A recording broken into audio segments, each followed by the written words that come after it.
All right, Pulp Fantasy. Hadn't done any of these this year yet either.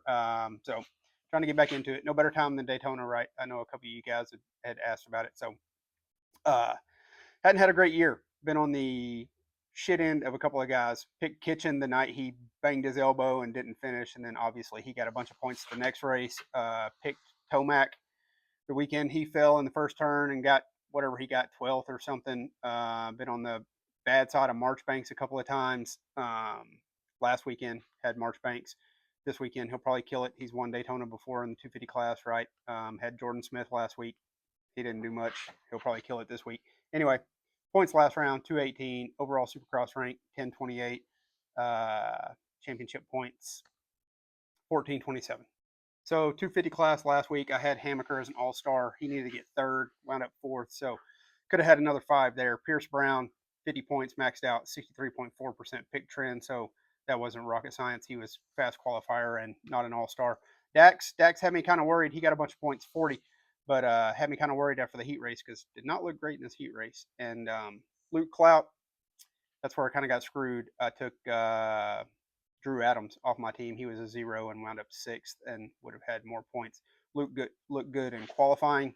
Don't know what was going on in the main event, but veteran dude, and I expected him to be better than 16th, I think is what he got. Barely got double points. 450 class, like I said, on the wrong side of Marchbanks, 53.9% pick trend, so half the league picked him, got 8 points. And this week, the other half of the league will pick him and get a shitload of points, I'm sure.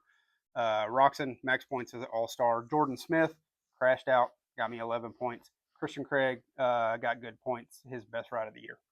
As for Daytona, these are obviously preliminary picks. I picked Thrasher in the first turn crash last week. I think he got 12th, so zero handicap, not an all-star. I expect Thrasher to be in the top five, so possibly some good points. Pick Geode. I don't think he made the main last week, but good outdoor dude, and also did good in the SMX stuff last year. And we know Daytona is more like an SMX track. So Jalik crashed out last week. Not a all star +2 handicap. Shimoda all stars are kind of iffy on the 250 class. So went with Shimoda. He's got to get top two. 450 class, Tomac as an all-star, +1. Top two gets max points there. Malcolm, not a great week last week. He's a +2. Could see him sixth at Daytona. It would be a lot of points. I've got Freddie Noren picked right now. He's a +16. Missed the main last week. And Freddie's good outdoors, as we know, so that might change. And then I got AP. AP at a zero. Hasn't been having the best year, but we know he loves Daytona. Do it for Dale. So could see him inside the top 10 easily, which and fifth, sixth, seventh, just like Malcolm. So that could be a lot of points too.